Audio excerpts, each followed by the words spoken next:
kita ada 6 kelab yang memohon AFC license. JDT, Selangor, Sabah, Penang, Kedah dan juga Terengganu. Dan 6 kelab ini hanya akan diketahui status lesen AFC pada berakhirnya bulan Mac, 31 hari bulan Mac. Kita jelas tarikh tutup adalah pada 30 April 2025 untuk national license.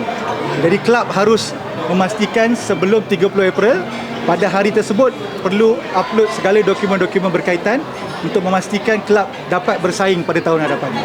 Dan selepas itu FIB akan bermesyuarat dan memutuskan perkara-perkara tersebut. Banyak perkara-perkara yang kita akan nilai lah di situlah.